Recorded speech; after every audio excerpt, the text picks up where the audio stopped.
எல்லோருக்கும் வணக்கங்க. இன்னைக்கு நம்ம தெரிஞ்சுக்க போறது வள்ளி குகைய பத்தி தாங்க. வள்ளி குகையா? அது எங்க இருக்கு? நெறைய பேருக்கு தெரிஞ்சிருக்கும். சில பேருக்கு தெரியாமயும் இருக்குங்க.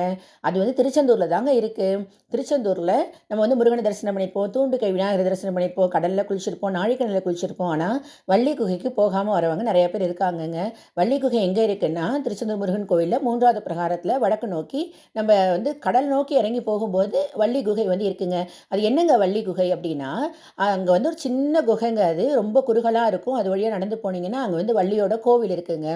வள்ளி முருகன் வள்ளிய கல்யாணம் பண்ணிக்கணும்னு நெனச்சாரு இல்லையா? அப்ப அ பிள்ளையார் என்ன பண்றாரு, தன்னோட அண்ணனுக்காக வள்ளிய தொரத்திட்டு போய் பயமுறுத்துறாரு. அப்பதான் பயந்து போயி, அவங்க முருகன கல்யாணம் பண்ணிப்பாங்க அப்படின்னு சொல்லிட்டு, அது ஒரு கதை வரும். அந்த கதையில பார்த்தீங்கன்னா, பிள்ளையார் யானை வடிவில போயி வள்ளிய துரத்துவாரு. அப்ப வள்ளி என்ன பண்றான்னா, அந்த விநாயகரான அந்த யானைக்கு பயந்து அந்த வள்ளிக்கு யானைன்னா பயமாம் அந்த பொண்ணுக்கு.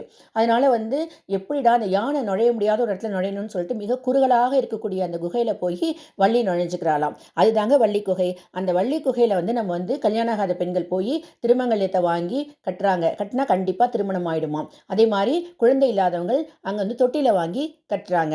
அதே மாதிரி வீடு கட்டணும்னு நினைக்கிறவங்க அந்த வள்ளி குகையில கற்களை அடுக்கி வச்சுட்டு வராங்க. கண்டிப்பாக அது நடந்துடுது அப்படின்னு சொல்லிட்டு எல்லாருமே சொல்றாங்க. நீங்களும் அடுத்த முறை திருச்செந்தூர் போனீங்கன்னா கண்டிப்பாக அந்த வள்ளியை தரிசனம் பண்ணுங்க.